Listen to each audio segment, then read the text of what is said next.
හිස් වචන දොඩමින් අයාලේ ගිය මගේ සිතුවිලි මේ මොහොතේ පටන් හරි මගට ගෙන එමි බුද්ධං ජීවිත පරියන්තං සරණං ගච්ඡාමි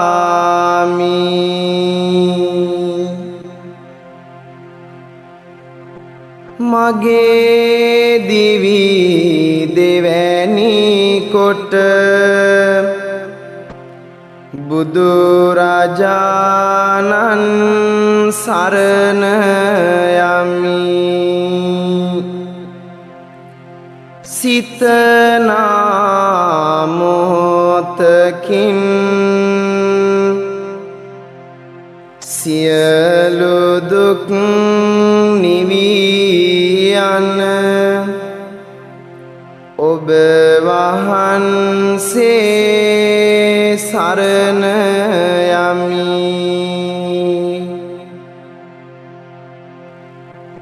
ඔබේ රුව දුටුව පමණින් ශාන්ත සුවයෙන් සිත පිරියයි සිතනා ඇසිල්ලකින් සිතට සහනයගෙනේ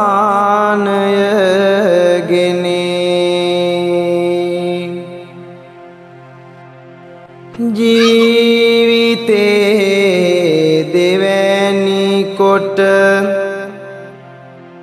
ඔබ වහන්සේ සරණ යමි හිස් වචන දොඩමින් නිසාරු දේ ගැන සිතමින් ගෙවුණු කාලය නිමා කරමි නොදැන ඉතින් දුවේ පුතේ අපි අද මෙතෙන්ට එකතු වෙලා ඉන්නේ මේ පොයේ දවසේ ගෙවල් වලටම හිර වෙලා ඉන්න අපි පොඩ්ඩක් වෙනස් විදිහකට ආධ්‍යාත්මික සුවයක් ලබා ගන්න හිතාගෙන. ඉතින් මගේ දුවල පුතාලා හැමෝම පැයක එකමාරක මේ කාලය ඇතුළත හරිම අවධානයෙන් මම මේ අහන්නේ බුදුබණ කියලා හිතේ ධාරණය කරගන්නවා කියලා හරිම කැමැත්තෙන් හරිම සතුටි විශේෂයෙන්ම දඟලන්නේ නැතුව හිත කය දෙකම තැම්පත් කරගෙන ඉඳගෙන අහගෙන බලාගෙන ඉන්න ඕනේ.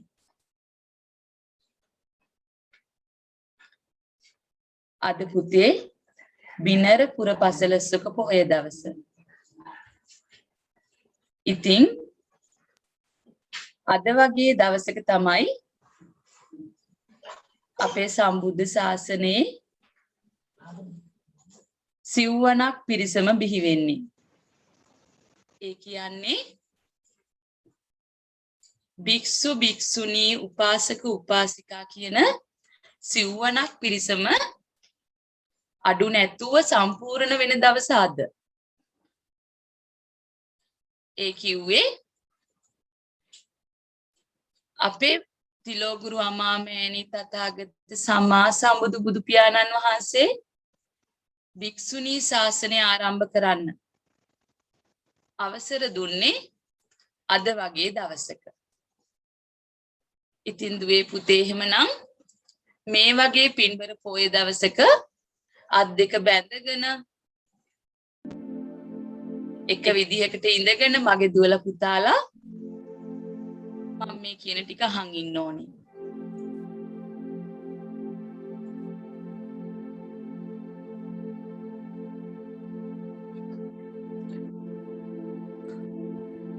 පුරපසළොස්වක පොය දවසක් කියන්නේ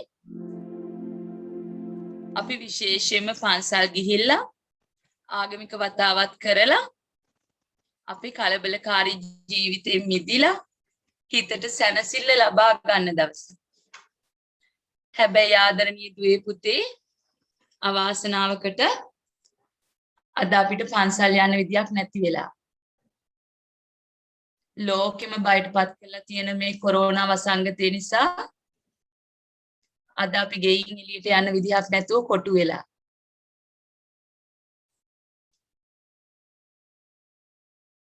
ඉතින් අද අපි මේ සූදානම් වෙන්නේ අපිට ගෙයින් එළියට යන්න නැති වුණත් පන්සලට යන්න නැති වුණත් අපි අපේ දවස මේ පොය දවස අපතේ යවන්නේ නැහැ.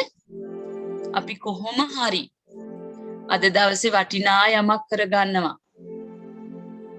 අන්නේ අදහසිනුයි අපි එකතු වෙලා ඉන්නේ. ඉතින් මම අද ඉස්සෙල්ලම මගේ දුවලා පුතාලා හැමෝගෙම එක ප්‍රශ්නයක් අහනවා.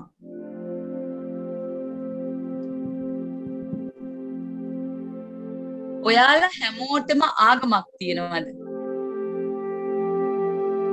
ඔව් ඔයාගේ හිතින්. ඔව්. තියෙනව නේද? තියෙනවා. මෙතන ඉන්න ඔයාලා හැමෝටම මොකක් හරි ආගමක් තියෙනවා. වැඩි දෙනෙක් බෞද්ධ වෙන්නේ නැති. එහෙනම් දුවේ පුතේ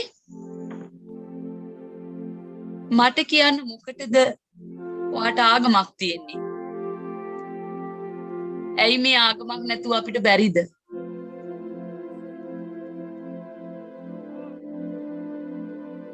එකපාරටම අපි ගාව උත්තරයක් නැති වුණත් අපිට එක එකව හදලා කියන්න පුළුවන්. ඔන්න සමහරු කියනවා අපිට ජීවිතේ හරි පාර පෙන්වන්නලු ආගමක් තියෙන්නේ. තවත් සමහරු කියනවා අපිට දුක නැති කරගන්නලු ආගමක් තියෙන්නේ. ඇත්තද? අපි එක හරියටම දන්නවද? එහෙනම් අපි අද මේ පැයක එකමාරක කාලය තිස්සේ මේ ප්‍රශ්නෙට උත්තරයක් හොයමු. ඉතින් මගේ දුවේ පුතේ අද වේදී ලෝකයේ ආගම් විශාල සංඛ්‍යාවක් තියෙනවා. මේ හැම ආගමකටම නායකයෙක් එහෙම නැත්නම් ශාස්ත්‍රූන් වහන්සේ නමක් ඉන්නවා. මගේ පුතාලා දන්නවා අපේ ශාස්ත්‍රූන් වහන්සේ තමයි බුදුහාමුදුරුවෝ. ඉතින් දුවේ පුතේ ඔයා හරියටම දන්නවද මේ බුදුහාමුදුරුවෝ කියන්නේ කවුද කියලා? අර පිළිමේ ඉන්න බුදුහාමුදුරුවෝ කියලා විතරමයිද ඔයා දන්නේ? සංසාරේ කල්ප ගානකට එහා ඈත කාලෙක මාතු පෝෂක කුමාරයා වෙලා ඉපදිලා අර එදා නැව මුහුද ගිලුණ වෙලාවේ අම්මව කරේ තියාගෙන පීනපු පුංචි කුමාරයෙක් ගැන මයි පුතාලා අහලා තියෙනවා.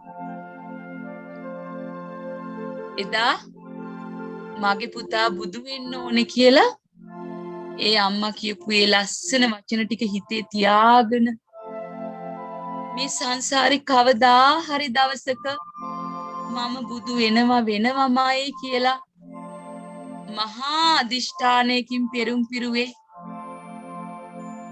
අපේ බෝධිසත්වය තමයි. අපි හරි ලේසියෙන් උන්වහන්සේ බුදු වෙන්න පෙරුම් පිරුවා කියලා කිව්වට ඒක ලේසි පහසු හැමෝටම කරන්න පුළුවන් දෙයක් නෙමෙයි පුතේ.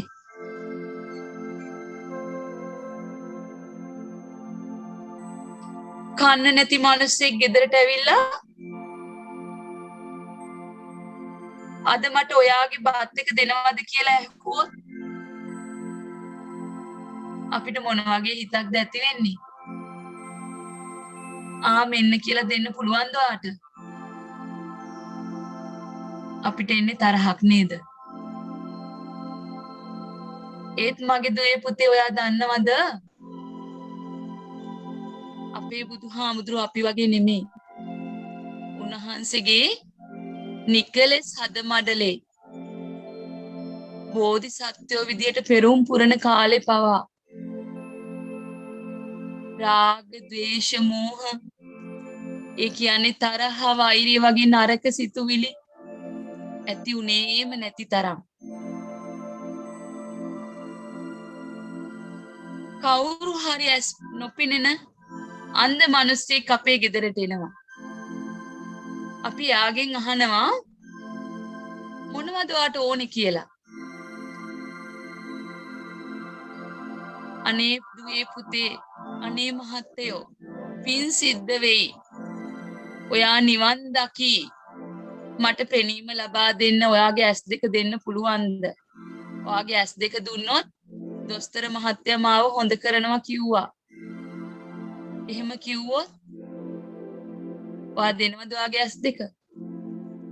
චුට්ටක් හිතන්න. දෙන්නවද ඔයා? නෑ දුවේ පුතේ, කවදාවත් නෑ. අපිට එච්චර ලස්සන හිතක් තියෙනවද? නෑ. ඒත් ඔයා දන්නවද? අපි වෙනුවෙන් අපිව නිවන් දක්වන්න, අපිව නිවනට එක්කගෙන යන්න අපේ බුදුහාමුදුරුවෝ බෝධිසත්වයන් වහන්සේ විදිහට අනන්ත කල්ප ගානක් සංසාරේ පෙරම් පුරද්දී ඒ වගේ ඇස් ගලවලා දීපු වාර අනන්තයි. ඇස් විතරක්ද? මස් ගලවලා දුන්නා. හිස් ගලවලා දුන්නා. ඔයා අහලා තියෙනවා ඇස් ඉස් මස් ලේ අඹු දරුවෝ දන් දුන්නා කියලා. අන්න ඒ කතාව තමයි මේ කියන්නේ. එක පාරක් දෙපාරක් නෙමෙයි දුවේ පුතේ. සංසාරේ අනන්ත වාර ගණන් අපේ බුදුහාමුදුරුවෝ එහෙම කළා. කා වෙනුවෙන්ද? ඔයයි මමයි වෙනුවෙන්. අපි වෙනුවෙන්. ඉතින් මේ හිමිදිරි උදෑසන අපේ හිත පොඩ්ඩක් සැනසෙන්න අපි චුට්ටක් ඒ බුදුහාමුදුරුවන්ගේ ගුණ ගායනයකින් පොඩ්ඩක් මෙනෙහි කරන්න යන්නේ.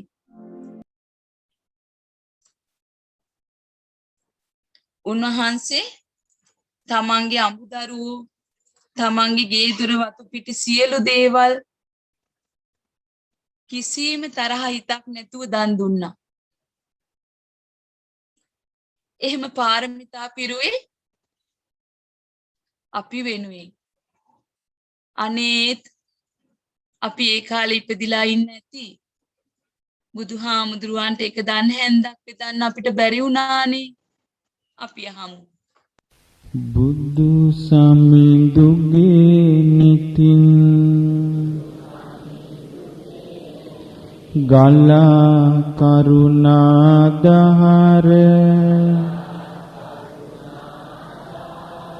එළගිය සිත් සතන්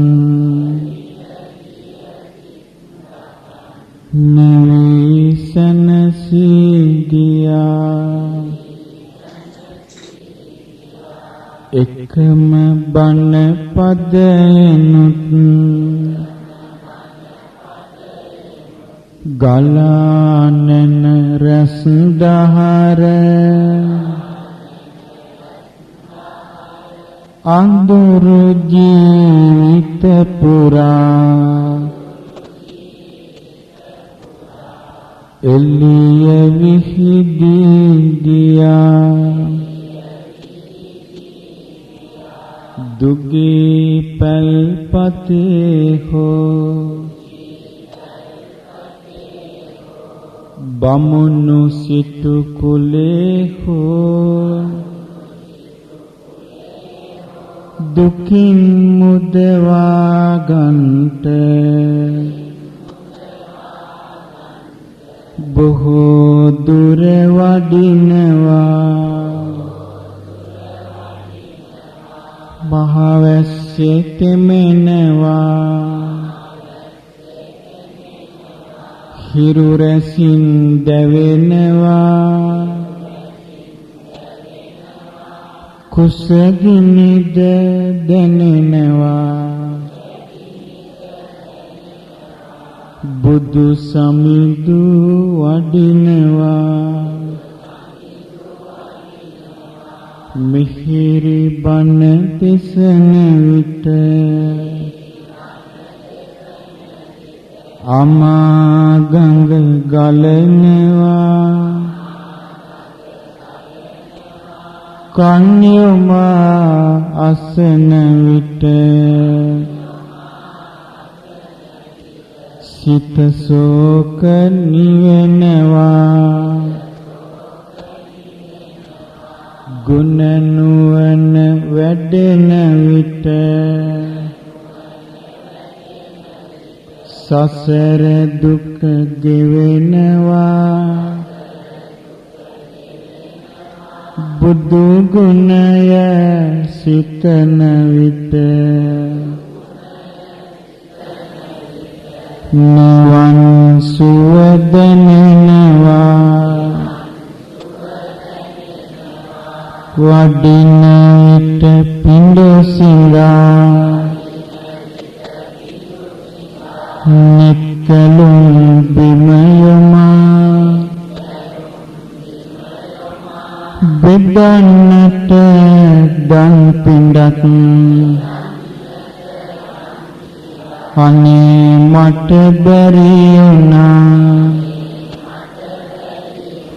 සිරිපතුල් වෙහෙසුණා අප ගැනම සොය සොයා පිරිනිවේ වැඩි සීක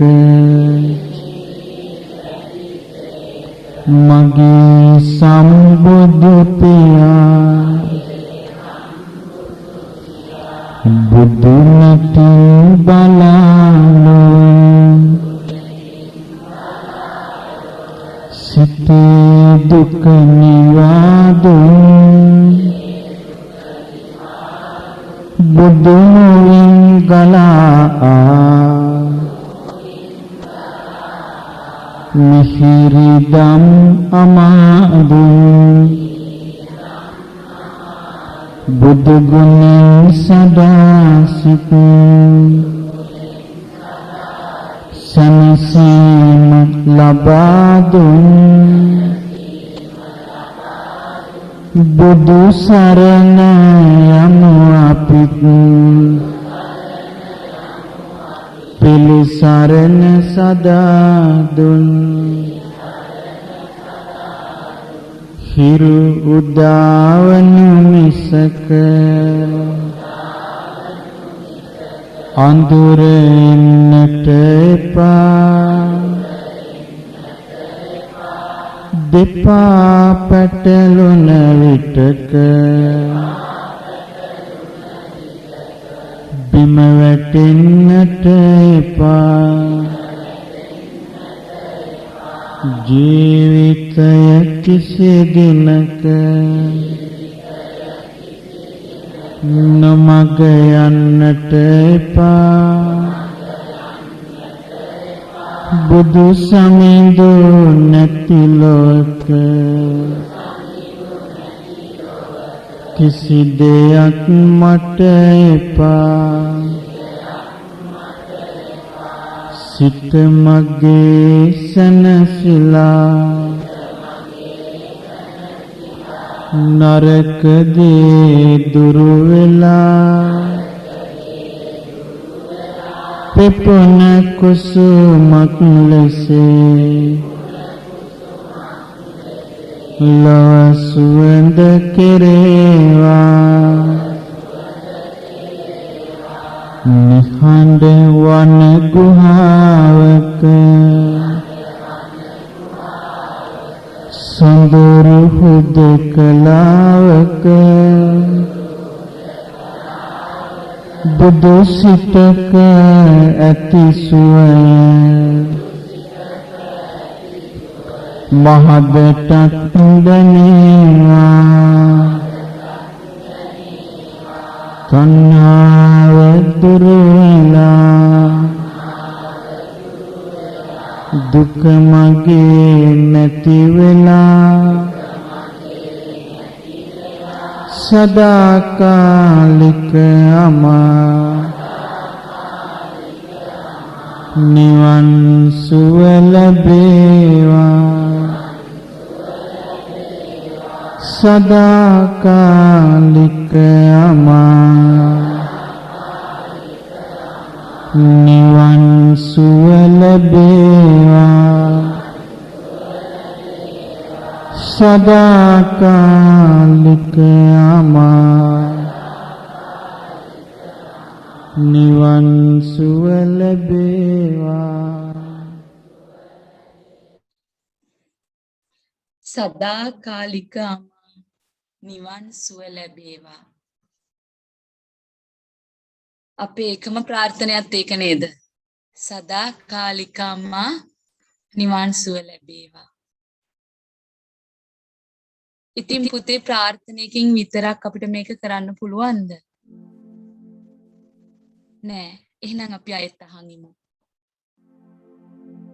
අපි කිව්වා අපි බුදුහාමුදුරුවෝ බෝධිසත්වයන් වහන්සේ වෙලා ඉන්න කාලේ අපි වෙනුවෙන් ඇස්සිස් මස්ලේ දන් දුන්නා කියලා. එහෙම සංසාරේ බුදු වෙන්න පෙරම් පුරන කාලෙදි පවා අපේ බුදුහාමුදුරුවෝ විහිළුවටවත් බොරුවක් කිව්වේ නෑ. පස්පව් කළේ නෑ. සිද්ධාර්ථ කුමාරයා වෙලා ඉපදිලා රජමාලිගාවේ සැප සම්පත් හැමදේම අතහැරලා මාරයව පරාජය කරලා බුද්ධත්වයට පත් උනේ අපිට නිවන් මඟ කියලා දෙන්න. ඉතින් දුවේ පුතේ මොකද්ද මේ නිවන් මඟ? අද මේ මෙතන ඉපදිලා ඉන්න ඔයා මම ඔය ඔතන පුටුවේ ඉඳගෙන ඉන්න ඔයා අද මෙතන මෙහෙම හිටියට තව අවුරුදු 70කින් 80කින් 100කින් ඔයා ඉඳීද මෙතන? ඔයා ජීවිතුන් අතර ඉඳීද? නෑ දුවේ පුතේ. අපි හැමෝම ලෙඩ වෙනවා මැරෙනවා. මේ බණ අහන වෙලාවේ මගේ පුතාට බැරි නම් ඔයාගේ ඔය අත් දෙක එකතු කරලා එකට ලං කරලා තියාගන්න. ඔයා බුදුහාමුදුරන්ට ආදරේ කෙනෙක් වෙන්නේ නැහැ කවදාවත්. මේ වෙලාවෙත් ඔයා ෆෝන් එක ටච් කරනවා නම් ඔයාට මේ බණ ටික හරියට අහන්න බෑ නම් ඔයා මේ බණ අහන එකකින් ඇති වැඩක් නැහැ. ඉතින් දුවේ පුතේ අපි මේ හොයාගෙන යන්නේ නිවන් මඟ. අද අපි ඒක ඉගෙන ගන්නවා. ඔයා මේ ස්ක්‍රීන් එකේ ලියනවා නම් මේ ටීචර් බණ කියන වෙලේ ටීචර් වලට ධර්මයේ කියලා දෙන්න වෙලේ ඔයා මේ ස්ක්‍රීන් එකේ ලියනවා නම්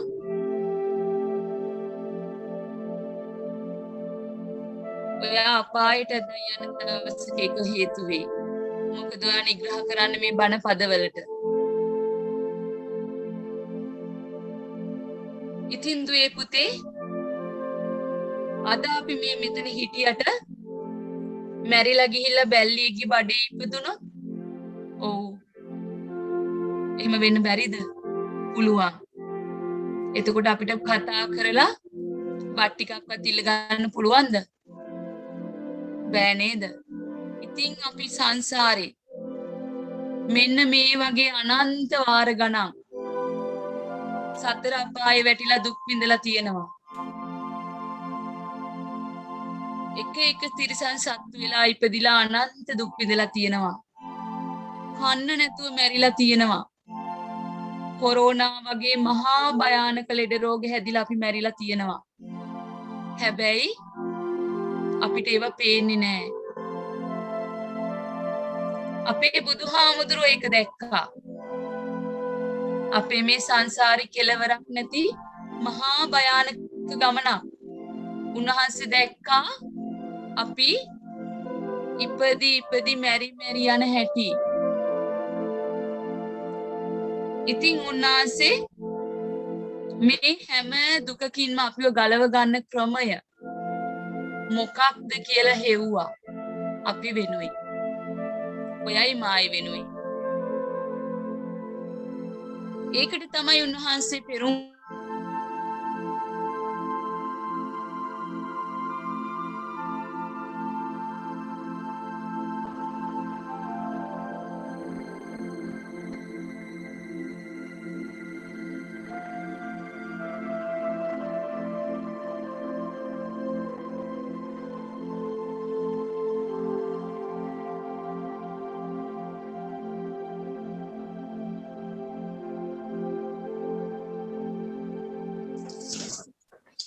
එහෙනම් දුවේ පුතේ මේ මහා වසංගතයත් එක්ක අපි මේ යන ගමනේ මේ වසංගතයට ගොදුරු වෙලා ඉන්න මේ මොහොතේ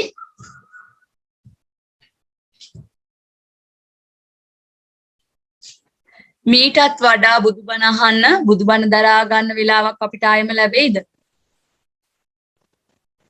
මේක තමයි හොඳම වෙලාව.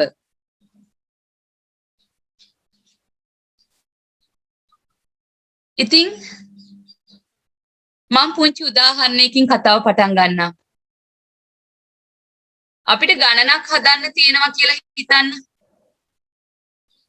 අපි ගාන හදන්න ඉලක්කම් ඉගෙනගෙන තියෙන්න ඕනේ. ඒ වගේම ගාන හදන ක්‍රමය කිසිම දවසක ගණන් හදලා නැති කෙනෙකුට නම් තනියෙන් තේරුම් ගන්න බෑ. අපි ගණන් ගුරුවරයෙක් ළඟට යන්න ඕනේ නේද? ඒත් අපිට ගාන හදන්න පුළුවන් වෙයිද? නෑ. අපි ගුරුවරයා කියන ක්‍රමේ අහගෙන ඉන්න ඕනේ. ඊට පස්සේ අභ්‍යාස කරලා ලියලා බලන්න ඕනේ.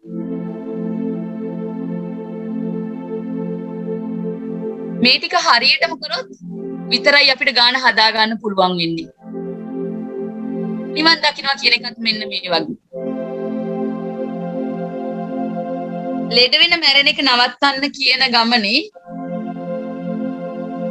යද්දි බුදුහාමුදුරුවෝ කරන්න ඕන දේවල් අපිට ඉගෙනුවා පුතේ 4ක්. ඒ 4 කරොත් අපිට පුළුවන් වෙයි. ඔව් පුළුවන් වෙයි. පළවෙනි එක කල්යාණ මිත්‍රයෝ ඇසුරු කරන්න ඕනේ. ඒ කියන්නේ බුදුබණ දන්න බුදුබණ දේශනා කරන කෙනෙක්. ඊට පස්සේ එන්නේ කල්යාණ මිත්‍රයන්ගෙන් සද්ධර්මයේ ශ්‍රවණය කරන්න ඕනේ. ඒ දෙවෙනි එක. එහෙනම් බණ අහන්න ඕනේ නේද? ඊට පස්සේ අපි ඒ බණ දහම් වඩන්න ඕනේ, ප්‍රගුණ කරන්න ඕනේ. බණ භාවනා කරන්න ඕනේ.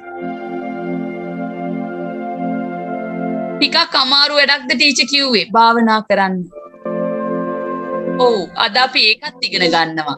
දැම්ම නෙමෙයි. තව ටිකකින්. එහෙනම් පුතේ අපි ඉස්සෙල්ලම සද්ධර්මයේ දන්න කෙනෙක්, කල්යාණ මිත්‍රයෙක් ළඟට යන්න ඕනි කියලා කිව්වා. හරියට අර ගාන අහගන්න ගුරුවරයා ගාවට ගියා වගේ. ඊට පස්සේ ඒ කියන දේවල්, ඒ කියන බණ හොඳින් අහන්න ඕනේ. කොහොමද? හොඳින් අහන්න ඕනේ. මෙච්චර කල් බණ ඇහුවට අපි හොඳින් අහලාද? නැතුව ඇති.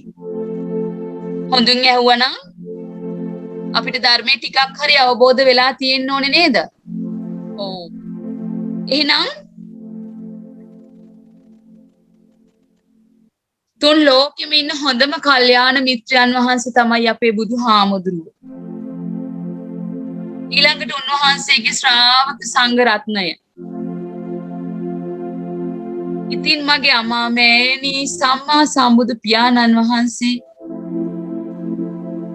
අපිට ධර්මය අවබෝධ කරගන්න සීල සමාධි ප්‍රඥා කියලා ත්‍රිශික්ෂාවක් කරන්න ඕනේ දේවල් තුනක් දේශනා කරවදාලා. අපි එහෙනම් එතනින් පටන් ගමු. සීලය. සීලය කියන්නේ පුතේ එක පැත්තකින් ඉහි අපිට නිත්‍ය සීලය ඔයා හැමදාම සමාදන් වෙන පංච සීලයම තමයි. අපි දන්න දේ.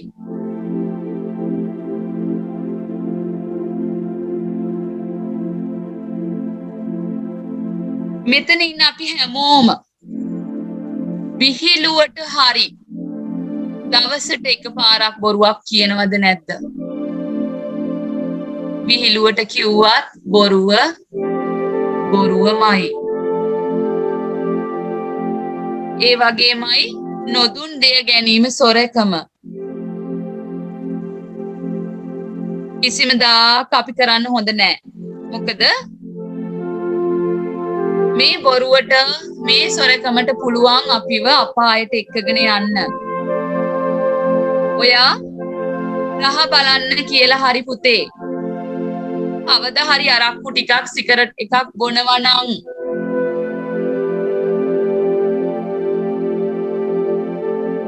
ඔයා ඒ අපායට දොර අරගන්නි. ඒ වගේම ඔයා බඩේ ඉද්දි ඔයාට දැනෙයි රස්නේ ඔයා පිච්චෙයි කියලා නුවතුර ටිකක්වත් බිව්වේ නැති අම්මට උදේ පාන්දර නැගිටලා ඔයාට කලින් නැගිටලා ඔයා වෙනුවෙන් බත් උයන ඔයාගේ අම්මට ඔයා වෙනුවෙන් වැඩට ගිහිල්ලා මහා වැඩ කන්දරාවක් කරලා ඔයාට ඕන දේවල් අරන් ඉන්න පඩියක් හොයාගෙන වැඩට යන තාත්තට ඔයා හිත රිදෙන්න පොඩ්ඩක් හරි සැර කරනවා නම් මේ යන්නේ නිවන් පාරේ නෙමෙයි.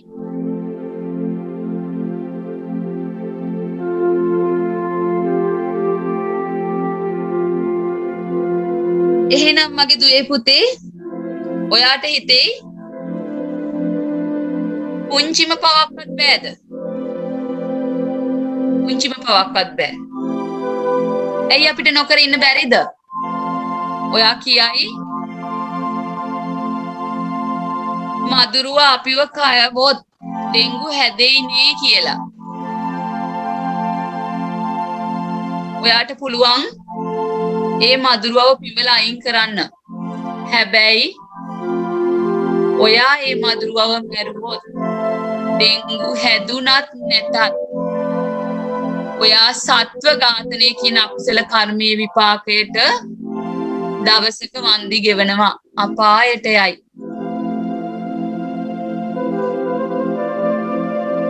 මම ඔයාලට පින්පව් ගැන කියවෙන තවත් එක ලස්සන කතාවක් කියලා දෙන්න හදන්නේ. මගේ දුවල පුතාලා අහලා තියෙනවා විහාර මහදේවි ගැන. ඔව් අපි හැමෝම අහලා තියෙනවා. දුටු ගැමුණු රජතුමාගේ අම්මා විහාර මහදේවි කියන්නේ. මේ කතාවේ ඉන්නවා විහාර මහදේවි.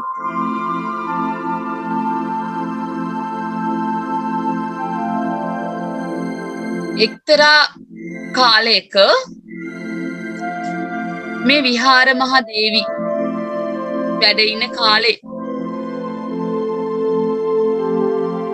එකමත් එක නරක මිනිසෙක් නරක මිනිස්සෙක් එයාට අවශ්‍ය වෙනවා රජමාලිගේ ඉන්න කෙනෙකුට හොර පණිවිඩයක් එවන්න. එයා කල්පනා කරනවා මං කොහොමද මේක යවන්නේ? රජමාලිගේට දැන් හොරෙන් පණිවිඩයක් යවන්න තමයි ඕනේ. රජමාලිගයට යන්න අවසර තියෙන්නේ බුදුහාමුදුරුවන්ගේ ශ්‍රාවක සංඝරත්නයට විතරයි. දානෙට ස්වාමින් වහන්සේලා වඩිනවනේ රජගෙදරට. ඉතින් මේ නරක මෝඩ මිනිසයා කල්පනා කරනවා මම මේ පණිවිඩේ ලියුම් කෑල්ලක ලියලා හාමුදුරු නමක් විදිහට වෙස් වලාගෙන මේ හාමුදුරුවරුන්ගේ පස්සේ යන්න ඕනේ. මෙහෙම හිතලා එයා මොකද කරන්නේ? අර හිතපු විදිහටම සිවුරක් දාගෙන සිවුරක් පොරවගෙන ඇත්ත ස්වාමීන් වහන්සේ නමක් විදිහට අර ස්වාමීන් වහන්සේලාගේ පස්සෙන් යනවා රජමාලිගයට.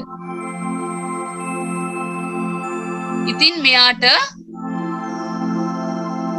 මේ ලිපිය දෙන්න ඕනේ කෙනා ළඟදී. එයා දානේ බෙදන්න එන වෙලාවේදී මෙන්න මේ කියපු ලිපිය එයාට පේන්න බිමට දානවා. එතකොට මොකද වෙන්නේ? රජතුමා දකිනවා. හැබැයි රජතුමා දැක්කේ නෑ හරියටම කවුද මේක දැම්මේ කියලා. රජතුමා දකින්නේ මේ ඉස්සරහා ඉන්න ඇත්ත ස්වාමීන් වහන්සේ නමක් තමයි මේ වැඩේ කරේ කියලා. ඉතින් ලියුම දිගෑරලා බලද්දි ඒකේ තියෙන දේවල් දැක්කම රජතුමාට මහා කේන්තියක් එනවා. රජතුමා මොකද කරන්නේ? අර ස්වාමීන් වහන්සේව නරක බොරු ස්වාමීන් වහන්සේ නෙමෙයි හොඳ ඇත්ත රහතන් වහන්සේ නමක් උන්වහන්සේව අල්ල ගන්නවා. අල්ලගෙන ගිහිල්ලා ඇත්ත කියන්න කියනවා. උන්වහන්සේ වැරදක් කරේ නැහැ. උන්වහන්සේ නිහඬව ඉන්නවා. ඉතින් මහා ලොකු කටාරමක් අපි කියමු ලොකු බැරල් එකක් වගේ ලොකු එකක්. ඒ වගේ දෙයකට තෙල් පුරවලා මහා ලිපක් හදලා ඒ ලිප උඩ අර කටාරම තෙල් කටාරම තියෙනවා. කවුද? රජතුමා. තියලා මෙන්න මේ රහතන් වහන්සේව ඒ තෙල් කටාරමට බස්සනවා. එතකොට මොකද වෙන්නේ? යටින් ගින්දර දාලා මේක පැහෙද්දි ඉන්න පුළුවන් ද රහතන් වහන්සේට? පැහෙන තෙල් ටිකක් අපේ ඇඟට වැටුනොත් ඔව් හරි පිච්චිල්ලක් දැවිල්ලක්. ඒ වගේ නටන තෙල් හැලියක ඉන්න පුළුවන්ද? උන්වහන්සේ රහතන් වහන්සේ නමක්. උන්වහන්සේට මහා 이르දි බල තිබ්බා. ඉතින් උන්වහන්සේ දවස් 7ක්ම උන්වහන්සේගේ මහානුභාව බලයෙන් මේ තෙල් කටාරමේ කිසිම උපද්‍රවයක් නැතුව වැඩ හිටියා. හැබැයි උන්වහන්සේ කල්පනා කරනවා නොකල වරදකට මම මෙහෙම දෙයක් විඳින්න මං සංසාරේ මොකක් හරි අකුසල කර්මයක් කරලා ඇති. උන්වහන්සේට බලන්න පුළුවන් පෙර ජීවිත. ඉතින් මේ තෙල් කටාරමේ ඉන්න ගමම්ම උන්වහන්සේ අතීතයට හිත යොමු කරනවා. හිත යොමු කරද්දී උන්වහන්සේට පේනවා සංසාරේ ඈත අතීතේ එක්තරා කාලෙක උන්වහන්සේ ගොපලු දරුවෙක් වෙලා ඉපදිලා හිටියා. ගොපලු දරුවෙක් කියන්නේ හරක් බලා ගන්න දරුවෙක්. ඉතින් එයාගේ රාජකාරිය තමයි හැමදාම උදේට කිරි දවන්න ඕනේ. එළදෙනුන්ගෙන් කිරි දවනවා. ඉතින් මෙහෙම කිරි දවලා දවසක් මේ කිරි රත් කරනවා. රත් කරද්දි මොකද වෙන්නේ? එක මැස්සෙක් ඇවිල්ලා අර මුට්ටියේ වහනවා. මෙයා අතින් මැස්සව පොඩ්ඩක් එහාට එලවනවා. ආයෙ ටිකක් වෙලා ඉන්නවා. මේ මැස්ස ආයෙම එනවා. ඒ පාරත් පවුනේ කියලා මැස්සව අත ගසා දාලා අයින් කරනවා. ඒ වුණාට නැස තුන්වෙනි පාරත් එනවා. දැන් ඔන්න ඇති වෙනවා තරහ සිතක්. ඔයාලා කියනවා වගේ උඹට ඕන්නම් වැටිලා මැරියන් කියලා, උඹට ඕන්නම් පැහිලා මැරියන් මේ උණු කිරි එකේ කියලා අර ගොපළු දරුවා නිශ්ශබ්දව ඉන්නවා. එයා ලොකු මිනිස්සෙක්ව හරි අලියෙක්ව හරි එහෙම මැරුවද? හිතලා මැරුවද? නෑ. ඒ වුණාට මේ පුංචි අකුසල කර්මයක් විදියට අපිට පෙනුනට මේක මහා බලවත් විදියට සංසාරේ පස්සෙන් යාගෙනවා. ඇවිල්ලා යා සංසාරේ ගොඩාක් පින් කරලා මේ නිවන් දැකපු જાතියේ මේ ආත්මෙදී රහතන් වහන්සේ නමක් වෙලා ඉන්න වෙලේ පවා ඒ පවේ කොටසක් යාට ගෙවන්න ඉතුරු වෙලා තිබ්බා.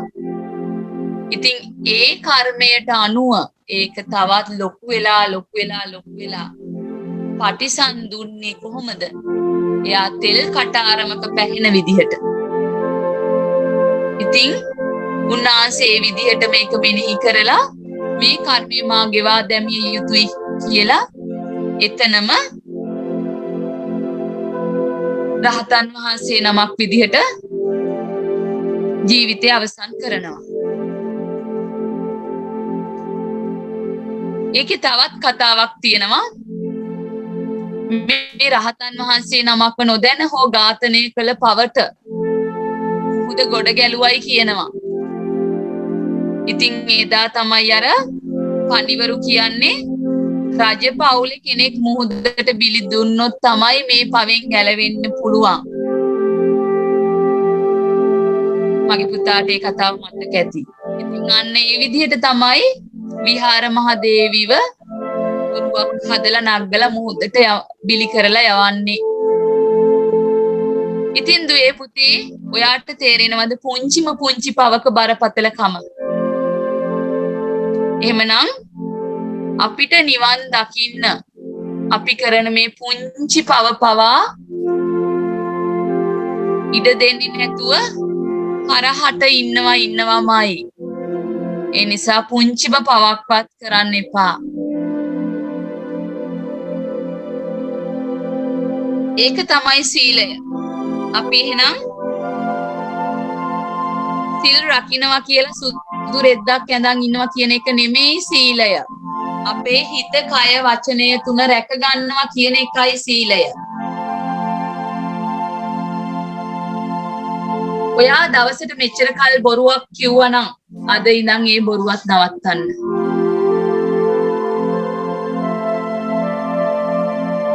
ඒ වගේම ඇයි එහෙනම් අරේලා කරන්නේ? ඇයි එහෙනම් මෙයාලා කරන්නේ? ඉතින් මං කරාම මොකද? එහෙම කිව්වොත් ඔයාට සමාවක් තියෙයිද? නෑ. එයාලා හොරකම් කරොත්, එයාලා බොරු කිව්වොත්, එයාලා අපාය ගිය දෙයින්. ඇයි ආයේ පස්සේ යන්නේ? ඊළඟට සිල්වත්ව ඉඳිමින් කුසල් වඩන්න ඕනේ. සිල් රැකලා විතරක් මදි නිවන් දකින්න. මොනවද අපිට කරන්න පුළුවන් පුංචි පින්කම්? දවස ගානේ කරන්න ඕනේ. අවුරුද්දට පාරක් නෙමෙයි දවස ගානේ කරන්න ඕනේ. අවුරුද්දට එකපාරක් මහා ලොකු දානයක් දුන්නට ඒක ප්‍රමාණවත් වෙන්නේ නැහැ. ඒක මහා වටිනවා. ඒ වුණාට දවසක් නෑර අපි කුසල් කරන්න ඕනේ. එතකොට තමයි අපි තව නිවනට ලං වෙන්නේ. සතෙකුට කෑම ටිකක් දෙන්න ඔයාට පුළුවන්. අපේ බුදුහාමුදුරුවන්ට බුද්ධ පූජාව, ගිලන්පස, ඒ වගේම පෑන් වීදුරුවක් පූජා කරලා දන ගහලා වැඳලා මේක සම්බුද්ධ පූජාවක් මම මේ කරන්නේ මගේ අමා මෑණී තථාගත සම්මා සම්බුදු පියාණන් වහන්සේට. බුදු පියාණන් වහන්සේ මා කෙරෙහි අනුකම්පාවෙන් මේ පූජාව පිළිගෙන වදාරන සේක්වා කියලා හිතලා දන ගහලා වැඳලා ඔයාට විනක් රැස් කරගන්න පුළුවන්. ඒ වගේම තමයි ඔයා දන්නවා අද ගොඩාක් අය හාමුදුරුවරුන්ට පවා බනිනවා.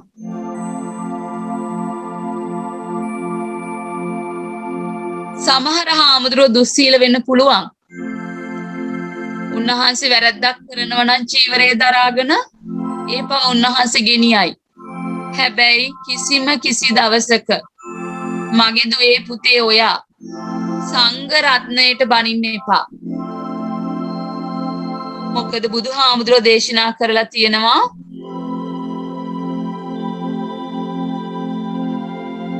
උන්වහන්සේගේ සංඝ ශාසනය ගොඩාක් කල් පැවතිලා සම්බුදු දේශනාව ලෝකෙට දේශනා කරලා තවත් කාලයක් ගිහිල්ලා අභාවයට යනවලු හැමදේම වගේම. ඉතින් එදාට තවත් අවුරුදු 10 ගානකින් පස්සේ ලෝකෙ ඉතුරු වෙන්නේ ස්වාමීන් වහන්සේලා කියලා අතේ කහ නූලක් බැඳගත්ත පිරිසක්ලු. එතකොට යාලා චීවරයවත් දරන්නේ නැතිලු. ඉතින් මේ කහ නූල දරාගෙන සංඝ කියන නමින් පෙනී හිටිනවා නම් උන්වහන්සේට පවා දානයක් පූජා කරලා අපිට පින් රැස් කරගන්න පුළුවන් කියනවා. කවුද? අපේ බුදුහාමුදුරුවෝ. බොරු වෙන්න පුළුවන්ද? කවදාවත් බොරු වෙන්න බෑ. හැබැයි අපි මේ දානේ පූජා කරන්නේ උන්වහන්සේට නෙමෙයි. අර දුස්සීල භික්ෂුවට කියලා හිතන්න එපා. උන්වහන්සේ ගැන මතක් කරන්න එපා. අපි මේ පූජා කරන්නේ සැරියුත් මුගලන් ආනන්ද ආදී මහ රහතන් වහන්සේලාගෙන් පැවතගෙන එන මහා සංඝරත්නයට කියලා හිතන්න. එතකොට ඔයාට ඒ පින අඩු නැතිවම හම්බ වෙනවමයි. මම නෙමෙයි කියන්නේ බුදුහාමුදුරෝ දේශනා කරන්නේ. ඉතින් දුවේ පුතේ ඔන්න තවත් ප්‍රශ්නයක්. මෙච්චර කල් අපි පව් කරානේ. දැන් මොකද අපි කරන්නේ? ඒ වයෙන් ගැලවෙන්නේ කොහොමද? ඔව් ඒකටත් ක්‍රමයක් තියෙනවා.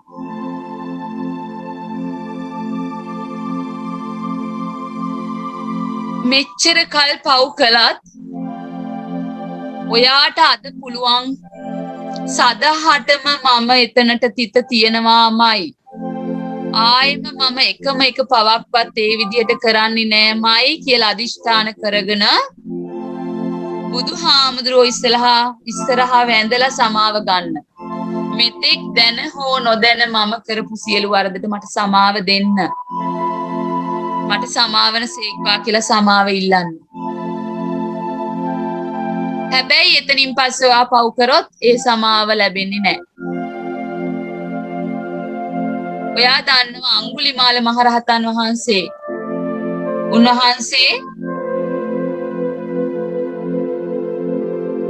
ශාසනයට ඇතුල් වෙන්න ඉස්සර වෙලා මිනිස්සු 999ක් ඝාතනය කරාලු ඇඟිල්ල ගානේ කපා ගන්න. අහලා තියෙනව නේද? ඉතින් උන්වහන්සේට මේ ශාසනීය රැකවරණයක් තිබ්බා. උන්වහන්සේ බුදුබණ අහලා යම් දවසක තීරණය කරා මම මෙතනින් නවතිනවා කියලා. උන්වහන්සේ නැවතුණා. ඉතින් දුවේ පුතේ ඔයා මේ වෙද්දී එක මිනිහෙක්වත් මරලා තියෙනවද? නෑ නේද? එහෙනම් ඇයි ඔයාට බැරි? ඇයි ඔයාට හැදෙන්න බැරි? ඔයාට පුළුවන්. ඔයා තිරිසන් ආත්මයක් නොලැබ මනුස්සාත්මයක් ලැබුවේ නිවන් දකින්න. අපිට ආයේ බල්ලෙක් වෙලා ඉපදුනොත්, ගවයෙක් වෙලා ඉපදුනොත් නිවන් දකින්නවා කියන එක හීනයක්. හැබැයි මිනිස්සෙක් වෙලා ඉන්න අද ඔයාට මට මේ නිවන ගැන කතා කරන්න හිතන්න ඒ මග වඩන්න පුළුවන්.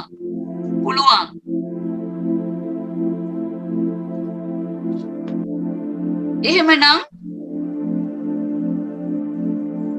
අපි මින් ඉදිරියට තීරණයක් ගමු. නිවන් මග වඩිනවා නම් රහතන් වහන්සේලා අපිත් ඒ මග පස්සෙන් යනවා. අපි මෙතෙක් කරපු සියලු පව් අමතක කරලා ඒවට තිත තියලා අලුත් ජීවිතයක් පටන් ගන්නවා.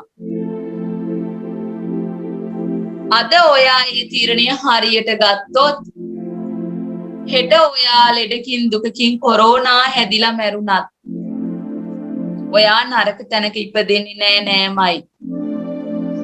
හැබැයි බොරු තීරණයක් වෙන්න බෑ. දැන් අපි දුවේ පුතේ සිල්වත් උනේ නිවන් දකින්නනේ. දැන් හරිද? මෙන්න ඊළඟ පියවර. බුදු බණ අහලා අපි ඒ ධර්මය අවබෝධ කරගන්න ඕනේ කියනවා නිවන් දකින්න. ඔයාලා දන්නවා මඩ තියෙන පොකුණක් ගත්තොත් ඒ පොකුණට අත දාලා කලඹනවා නම් ඒක යට මැණිකක් තිබ්බත් අපිට පේනවද? නෑ, අර මඩවලට වැහෙනවා. හැබැයි අපි පැත්තකට වෙලා ඒ පොකුණේ වතුර නිසල වෙන්න ඉඩ දීලා බලන් හිටියොත් ඒකේ තියෙන අර මඩ ටික ඔක්කොම යටට තැම්පත් වෙනවා. හොඳ පැහැදිලි වතුර උඩට එනවා. මේ පොකුණේ තියෙනවා නම් මැණිකක්, අන්න ඒ වෙලාවට මේ මැණික දැක ගන්න අපිට පුළුවන් වෙනවා. එන්න ඒ පොකුණ වගේමයි මේ හිතත්. මේ හිත හැම තිස්සෙම මඩ වතුර වගේ කැළඹිලා තියෙන්නේ. එහෙනම් මේකේ තියෙන මුතු මැණික් තමයි අපි මතු කරගන්න යන්නේ. බුදුහාමුදුරුවෝ දේශනා කරපු ධර්මය අපිට තේරෙනවලු භාවනා කරොත්. මෙන්න මේ කියන්නේ ඒක තමයි.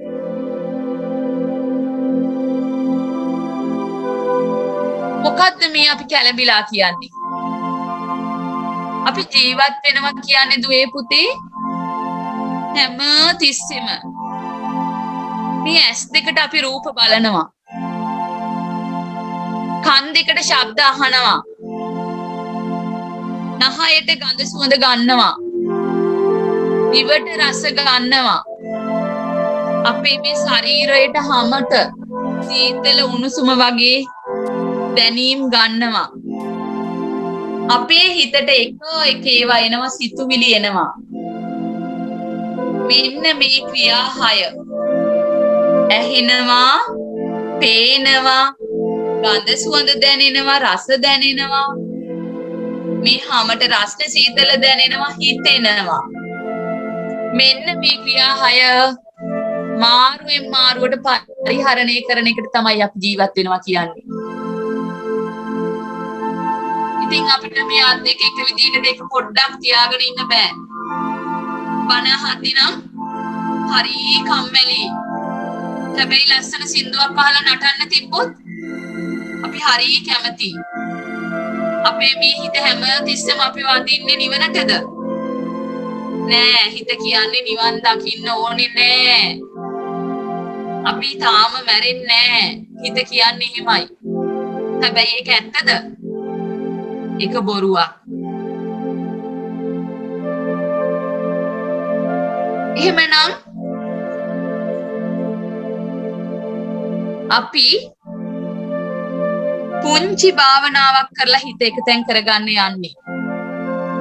භාවනාව ඉවර වෙලා හිත එකතෙන් වුණාට පස්සේ ආයෙමත් අපි තව විනාඩි 10ක් 15ක් වැඩසටහන කරලා නවත්තනවා.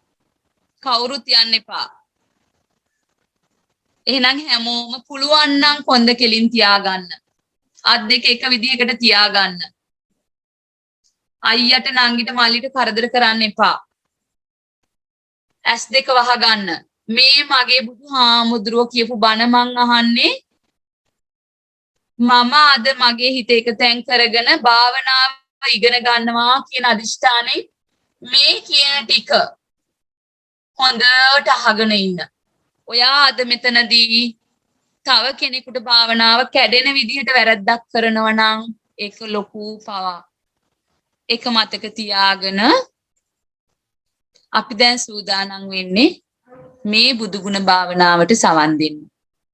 පින්වත මේ හිමිදිරි පාන්දර මිනිස් සිතකට සිතන්නට බුදුගුණ තරම් වටිනා දෙයක් ලොව අන් කිසි තැනක නැති තරම් ජීවමාන බුදුරුව දකින්නට නැතිවත් ඒ උත්තරීතර බුදුගුණ සමුදායෙන් බිඳක් දකින්නට අපි උත්සාහ කරමු. මහා කාරුණික වූද දේවාති දේව වූද බ්‍රහ්මාති බ්‍රහ්ම වූද තුන් ලෝකාග්‍ර භාග්‍යවත් බුදුරජාණන් වහන්සේ ඔබ දෙනෙත් අභියස විද්‍යමාන වේවා. අනන්ත බුදුගුණ බෙලෙන් ඔබට සෙත් වේවා. මාගේ ස්වාමී වූ බුදුරජාණන් වහන්සේ කෙලෙසුන් කෙරෙන් දුරුසේක කෙලෙස් සතුරන් නැති කලසේක සියලු පාපයන්ගෙන් මිදුනසේක රහසින්වත් පව් නොකලසේක සියලු ලෝවැසියන්ගේ ආමිස පූජා ප්‍රතිපත්ති පූජා සියල්ලටම සුදුසු වනසේක. බුදුරජාණන් වහන්සේගේ දාන පාරමිතාව මහා ආශ්චර්යය. පාරමී පුරන සමයේ අඹදරුවන් දන් දුන්සේක. මහරාජ්‍ය දන් දුන්සේක. ඇස් උපුටා දන් දුන්සේක. බුදුරජාණන් වහන්සේගේ කරුණා ගුණය මහා ආශ්චර්යය. කෝටියක් මව්වරුන්ගේ කෝටියක් පියවරුන්ගේ කරුණා ගුණය එක පිඬක් කළද බුදුරජාණන් වහන්සේගේ කරුණා ගුණයට උපමා කළ නොහැකිය. මෙසේ අනන්ත වූ අප්‍රමාණ ගුණ ඇත්තා වූ අසම වූ අසම සම වූ දෙවියන්ට දෙවී වූ මටම ස්වාමී වූ මගේම බුදු මෑණියන් මගේම බුදු පියාණන් මුහඳුරට ලහිරු මඩලක් වූ කෙලෙස් ගින්නට මහා මේඝයක් වූ ගමනින් සාන්ත වූ පැවැත්මෙන් සංවර වූ අනාථනාථ වූ අසරණ සරණ වූ අග්‍රදක්ෂිනීය වූ බුදුරජාණන් වහන්සේට මාගේ නමස්කාරය වේවා. නිර්වාණ ශාන්තිය පතා සංසාර දුකින් අත මිදීම පතා බුදුරජාණන් වහන්සේට මම නමස්කාර කරමි. මාගේ නමස්කාරය වේවා. නිත සැනසිල්ල බුදු හිමි රුව දැකීමය ගත සැනසිල්ල බුදු හිමි හට වැඳීමය.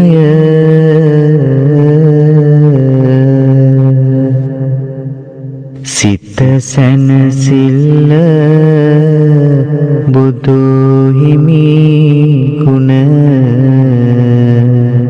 සිතීමය. භව සැනසිල්ල හිමිගත් මග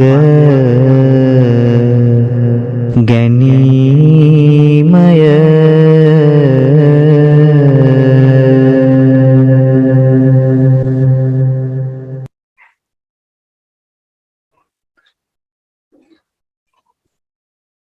ඉතින් මගේ දුවේ පුතේ අපි මේ හරි පුංචි වෙලාවක් අරගෙන අපේ හිත එකතැන් වෙන විදිහට බුදුහාමුදුරන්ගේ ගුණ කඳෙන් චුට්ටක් මෙනෙහි කළා විතරයි.